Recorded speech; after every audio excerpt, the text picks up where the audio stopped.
nag-asawa ka. Nagsisigaw? Wala siya. Hindi nga nagsisigaw. Nagsisigaw ba? That's why. At, ganun talaga ang buhay, Clarissa. Hindi natin nakikita muna. Later on na natin nakikita pag tayo nagsisigaw. Yung panghinayang ko sa'yo, sa ganda ng plano ko sa'yo. Kung nagtuloy ka dito sa pag-aaral, madadala ka. Ikaw sana yung natutula sa abra. Dahil kung hindi mo nakikita, sana okay ka na.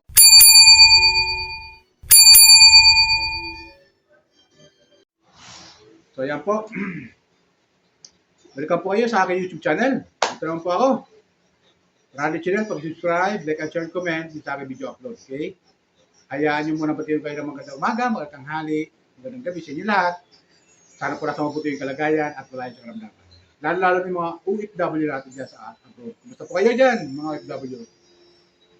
Okay? Sana po nasa mabuti yung kalagayan at wala yung karamdaman. Okay? Itong comment ko sa video, ito ay comment ko sa mga hinangaan ko charity vlogger, mga viewers ko.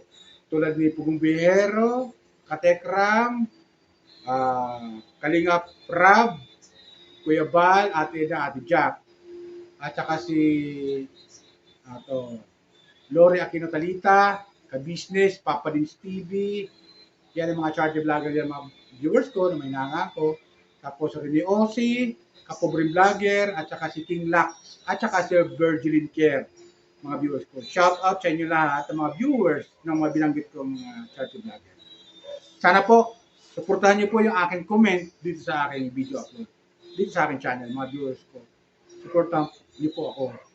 Mga comment ko na hinangaan ko. At sana yung mga ginagawa ng kabutihan, mga viewers ko, gusto ko lang ipalaganap sa nakararami. Hindi lang sa mga subscriber nila na nakasubscribe na sa kanila, sa iba pang magsusubscribe, mga viewers ko. Sa iba pang magsusubscribe sa kanila. So itong vlog ko, itong upload ko, comment ko sa video, ay patungkol doon sa napad kong video upload ni Pugong Bihero. Patungkol sa kanya dating tinutulungan na bata at hinahangaan niya na bata sa kasaysayan ng mga katubo diyan sa Davao. Itong hinahangaan niyang bata na to, Dalagita, ngayon ay may anak na, mga viewers. Ito ay ayon sa kanya kay Pugong Bihero, ang pinakamaganda sa mga tinutulungan niya dati. Yan sa mga tinulungan niya at pinakamaganda katungalan nag-asawa ng maaga. Pero ang kagandahan naman doon, mga viewers ko, kagandahan naman doon. Bali, tinulungan ni Pugong Bihero, pinagpatuloy ang pagtulong niya doon sa mga kapatid. Bali, ang tinutukoy ko mga viewers ko, tinutukoy ko dito ay si Clarissa. Clarissa, mga viewers ko, makikita natin sa mga unang upload ni Pugong Bihero, ay napakaganda talagang bata dito. Pero dahil siguro sa hirap ng buhay, at para daw makatulong sa kanyang, kasi nung tinanong siya ni Pugong Bihero kung bakit nagkasawa siya ng maaga, ano sabi niya, ang sabi daw niya, para lang makatulong sa mga kapatid niya. Pero nag-asawa siya para lang makatulong sa mga kapatid niya. Para sa akin, mga viewers, parang mali, di ba? Kasi nag-aaral siya eh. Kung di sana sa nag-asawa, mga viewers ko, sana tinutulungan siya ni Pugong Bihero ngayon. At sana, kasama sa Russell dito sa Maynila, mga viewers ko. Kasama sa Russell nag-aaral. Nila Maylin, na nag-aaral dito sa Maynila. Di ba? Nila Sinya, na mga Marias, for Marias, patawagin eh. Tito Herm. Yan, si Tito Herm. Shout out sa Tito Herm na isa rin charity vlogger, si Tito Herm. Yung bayaw ni Pugong Bihero. Shout out sa iyo, Sir Paul. Pugong Bihero at sa yung team, shout out sa inyo. Ingat po kayo dyan sa bandang Mindanao. Sa pagtulong ninyo sa mga kababayan natin na mga nangangailangan dyan sa Davao. Okay? So tuloy tayo. Yun nga, mga viewers ko. So, nangihinayang si Pugong Bihero dito kay Clarissa. Kasi nga, bata pa eh. Mga viewers. Bata pa. At yung nga nag-asawa at ngayon may anak. Hindi kasi solusyon mga viewers ko. Lalo na sa mga kabataan ngayon. Kaya pag-aral kayo mabuti mga kabataan ko, nanonood kayo. Panoorin niyo yung vlog ni Pugong Biyahero yung kay Clarissa patungkol. Mga viewers ko. At dito sa akin, mga viewers ko, yung advice ko kahit paano na mayroon akong advice sa mga kabataan na sasadlak sa maagang pag-aasawa. Diba? Ito, una, hindi solusyon yung pag-aasawa para kung mahirap ka, para makaahon ka sa kahirapan. Hindi solusyon. Ang solusyon sa kahirapan ay mag-aral ng mabuti para makapag-isip ng magandang paraan at makapagtrabaho, makakuha ng magandang trabaho para kahit paano meron kang ipagmamalaki sa sarili mo at may tutulong sa pamilya mo. Di ba ganun yun mga viewers ko? Hindi solusyon yung kahirapan, yung maagang pag-aasawa. Hindi solusyon yun mga viewers. Bagkos lalo lang akadagdag ng problema sa kahirapan. Katulad ni Clarissa mga viewers na i-vlog ni Pugong Biyahero. So, nangihinayang siya, mga viewers ko, dahil nakapag-asawa siya na maaga at ngayon may anak na. Di ba? Ito, kumuha ko ng video clip, mga viewers ko. Panoorin natin para makakuha tayo ng aral, lalo na sa mga kabataan na mga nanonood 18 pataas, na mga nanonood na ngayon ng mga YouTube, lalo na sa mga viewers ni Pugong Biyahero na hindi pa nakakapanood, viewers ni Katekram na hindi pa nakakapanood sa upload ni Pugong Biyahero, at dito sa akin, mga viewers ko, panoorin natin, kumuha ko ng video clip doon sa kay Clarissa na kausap ni Pugong Biyahero. Ito, panoorin natin. At pakinggan. Ngayon, yung kapatid mo yung tulungan namin. O para sila makatapos ng pag-aaral.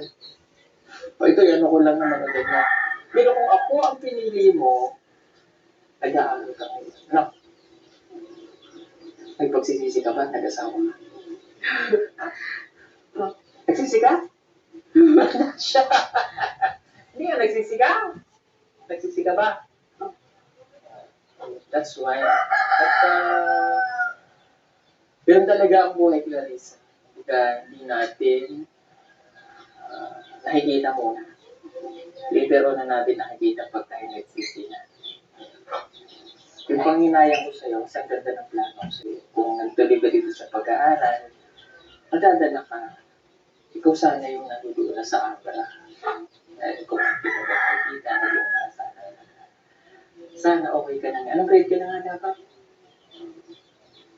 Grade 9. Yung grade 8 mo natapos mo. Yeah. Pagpasok mo, grade 10 ka na. Kung natapos mo, hindi grade 10 ka na pala dapat. Ngayon, nandun ka na sana.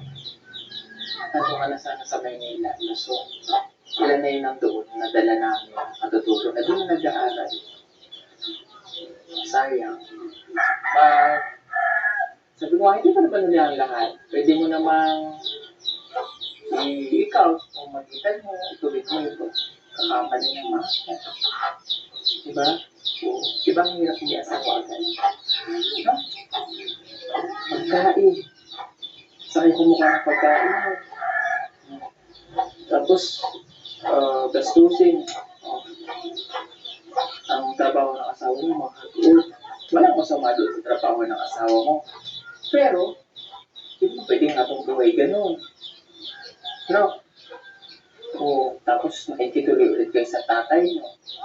Hindi sa meron kayong sariling bahay. Diba? Magkano kita ng asawa mo? Pina-income. Mag-income siya kung 2,000. 2,000 sa isang buwan. Hindi, isa kasi man. Isang semana. Kumakasya ba?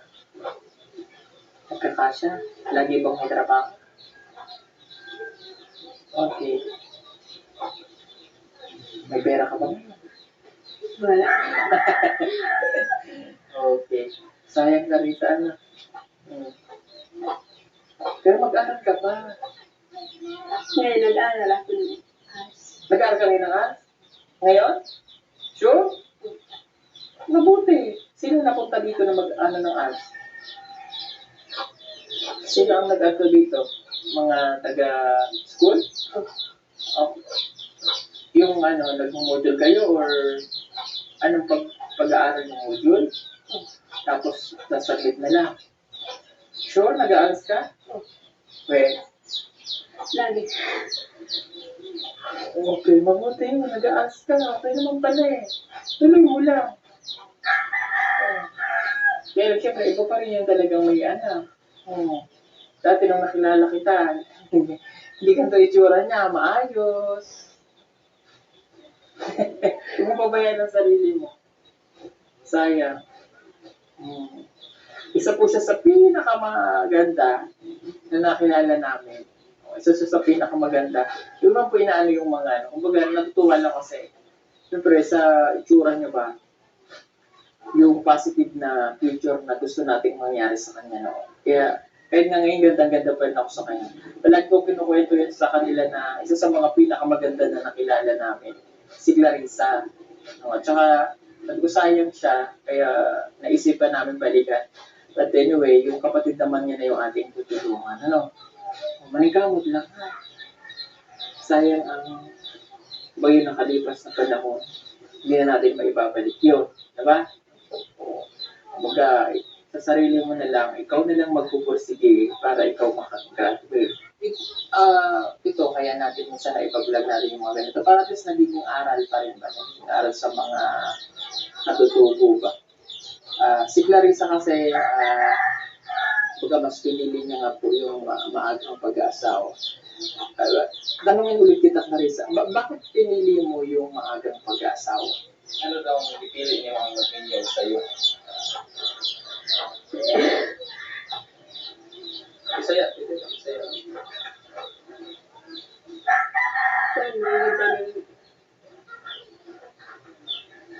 Nung nag-tira kong gudin ako kay para na pansa kong manghod. Para may makatulong. Okay. Pero sa tingin mo ba nakatulong? O nadagdagan lalo yung pagsubok, yung hirap? Nadagdagan, di ba? Oo, ayan. Mas lalong nahihirap yung naging resulta. That's why, kaya lagi namin pinipilit, pinapaintindi sa inyo sa mga katulad ninyo ng mga bata pa nag-aasawa na tuloy pa rin yung edukasyon. Huwag laging pipiliin yung panandali ang kaligayahan. Na overthink tayo na pag ako'y nag-asawa, ay mariresolve ba yung problema ko sa kahirapan? Hindi. Kasi ang nagiging resulta, yung magiging asawa mo, wala rin mais sa trabaho.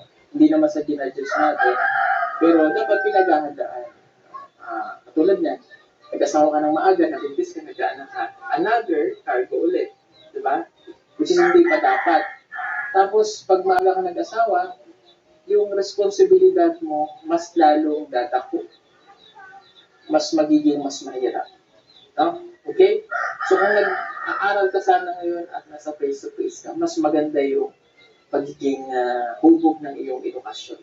No? Compare sa nag-aaral ka, hindi ko naman inaano yung sa nag-aaral dahil napakaganda po ng programa ngayon. What I mean is, mas maayos sana yung pag-aaral ni Clarissa kung nasa sa school siya. Okay?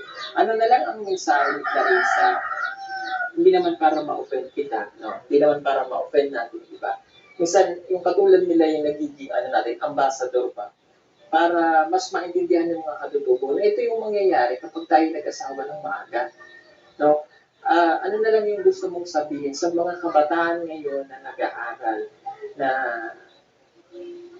dapat mag-aral, no? O ano na lang yung mensahe mo na dapat yung mga kabataan ngayon ay ganito. No? Paano mo sasabihin sa mga katutubo yung naging experience mo na ngayon ay may asawa ka na?